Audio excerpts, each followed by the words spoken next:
오늘은 홍세환님의 신작 거침의 대화를 읽고 그 중에서 가장 좋아하는 부분인 나를 짓는 자유편을 함께하고자 합니다. 평소 홍세환님의 논조와 글의 전개가 마음에 들어 그분의 글을 찾아 읽으려 노력하고 있습니다.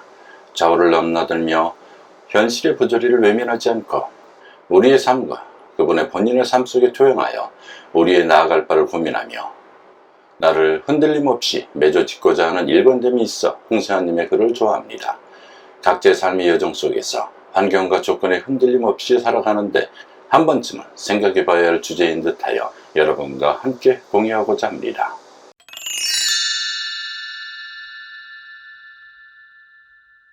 나를 짓는 자유, 홍세화 작가. 짓다라는 우리말 동사는 흥미롭다.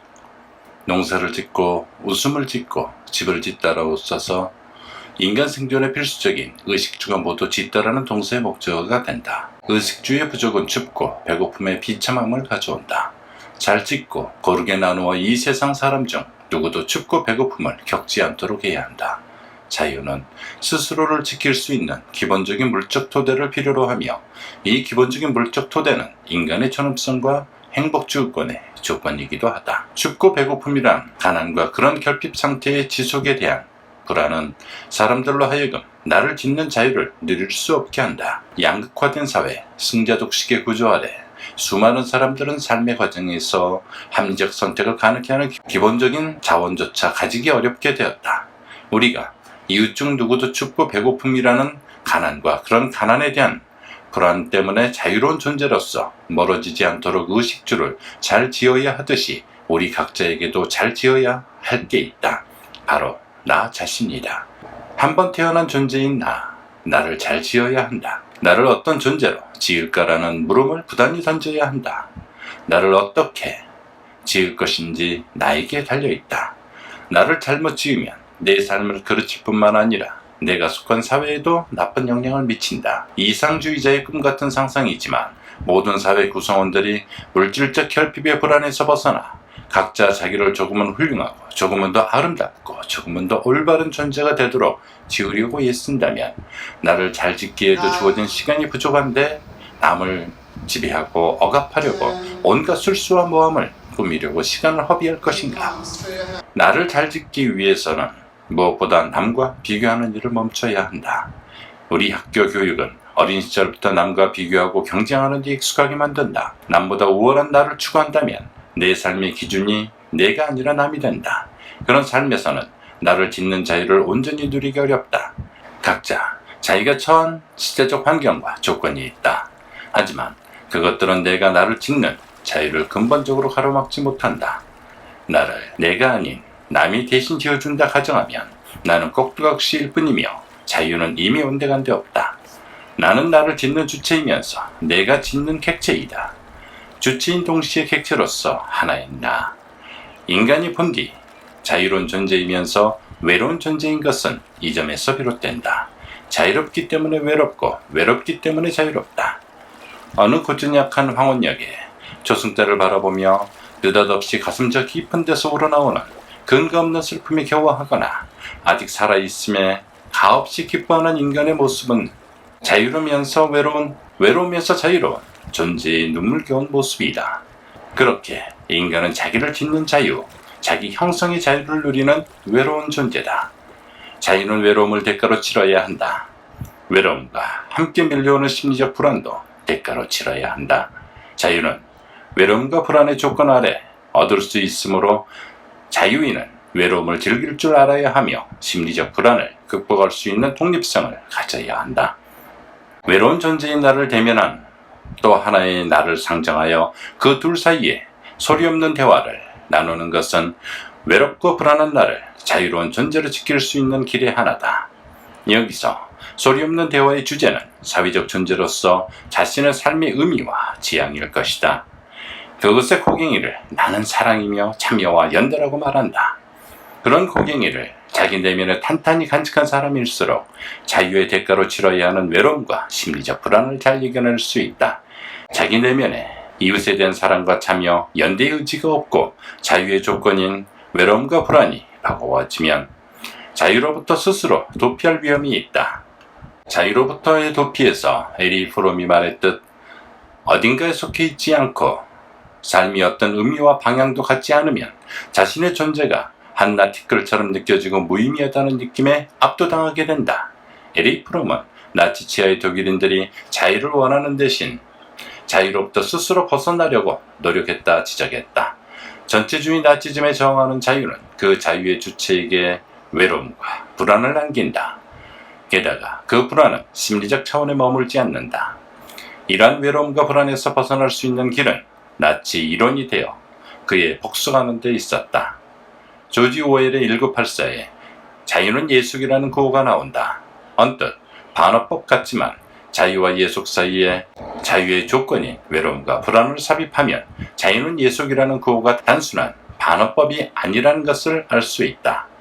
외롭고 불안한 개인들은 집단 속에 안주하고 싶어하고 집단 중에서도 다수파에 속하고 싶어한다.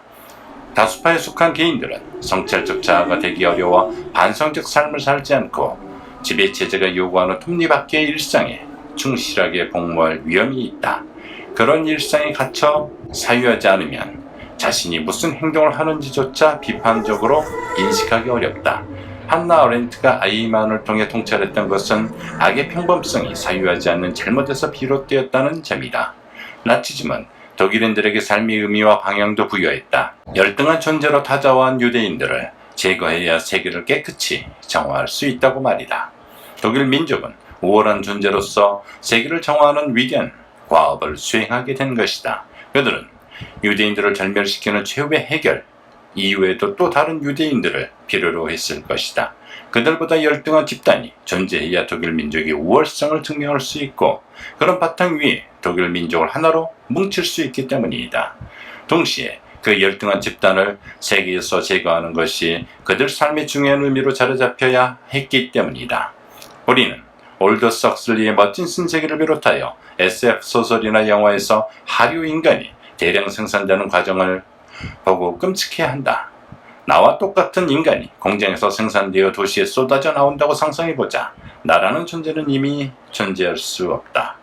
그렇다면 세상 사람들이 모두가 나와 다르다는 점에 안도하고 반겨야 하는데 그렇지도 않는다. 자기와 다른 사람을 만나면 자기와 같지 않다고 시비를 건다. 이 모순적 태도는 남에 비해 내가 우월하다는 점을 확인하면서 만족해하려는 인간의 저급한 속성에서 비롯된 것이다.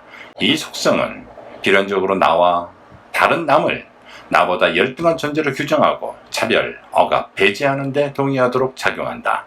정치의 타락성은 대부분 정치인들이 대중의 이런 속성을 부추기면서 자신의 영향력을 강화하려고 도모할 때 일어난다. 어느 집단에 속한가에 따라 그 사람의 가치를 판단하는 사회 환경에서 나를 짓는 자유는 왜곡되거나 억압된다. 나를 짓는 자유를 누리는 과정을 통해 형성되는 개인의 가치가 집단주의에 의해 배척되거나 수렴되기 때문이다. 한국 사회는 개인주의를 이기주의와 동일시하는 경향이 있다. 개인주의는 본디 타인의 자유와 권리를 침해하지 않는 조건 아래 각자 자신의 자유와 권리를 누리는 것이다. 타인에 대한 배려 없이 타인의 자유와 권리, 이익을 침해하면서 자기만의 자유와 권리를 누리려는 이기주의는 개인주의와 전혀 다르다. 이처럼 개인주의와 이기주의는 전혀 다름에도 불구하고 한국 사회에서 개인주의를 이기주의와 마찬가지로 부정적으로 인식하게 된 원인으로는 압축 근대의 빠른 속도 때문에 근대적 개인의 가치가 제대로 정립되지 못한 점을 들 수 있다. 집단의 하중이 워낙 무겁기 때문이다. 개인의 가치가 정립된 사회에서는 개인으로서의 나의 가치, 개인으로서 나의 자유가 존중받으려면 내가 다른 사람의 개인의 가치, 다른 사람의 자유를 침해하지 않고 존중해야 한다는 점을 어렵지 않게 인식할 수 있다. 개인의 가치가 제대로 정립되지 못한 한국 사회에서는 집단의 숨은 이기주의가 팽배해 있다. 인간은 어차피 이기적인 존재다. 사회적 존재인 각 개인은 자유의 주체이면서 책임의 주체이기도 하다. 개인주의가 살아있지 않는 사회에서 개인의 가치가 중요하게 여겨지지 않는 만큼 책임은 지지 않고 집단에 숨어 사적 이익을 챙기는 것이다. 우리는 가령 정치권이라는 집단, 검찰이라는 집단, 사법부라는 집단, 언론이라는 집단 전체를 싸잡아 비판하거나 비난하고 그 집단에 속한 구성원 개개인의 책임에 대해서는 등한시하거나 묻지 않는 경향이 있다. 그 집단들이 현대사회에서 권력이나 기득권을 잘못 행사하거나 누려왔기 때문에 집단의 탓으로 돌릴 수 있으나 앞으로는 이런 정당의 어느 정치인의 이런 발언을 했다. 사법부의 어떤 판사가 어떤 판결을 내렸다. 어떤 신문의 어떤 기자가 이런 기사를 썼다 등으로 개인의 언행을 드러내고 그에 따른 책임을 강조할 필요가 있다. 또 개인 각자의 올바른 언행에 대해서는 칭찬하고 고무하는 일을 적극적으로 해야 한다. 특히 내부 고발자들을 보호하고 격려하는 사회적 안전장치가 필요하다. 그렇지 않으면 앞으로도 계속 집단의 수마 기득권을 누리면서 책임은 지지 않는 이기주의자들이 양산되는 것을 막기 어려울 것이다. 실제로 이 땅을 오랫동안 지배해온 기득권 세력의 대부분은 집단의 숨은 이기주의자들이었다. 그들이 개인의 가치, 각 개인의 나를 짓는 자유를 중요시하지 않았던 것은 당연한 일이다.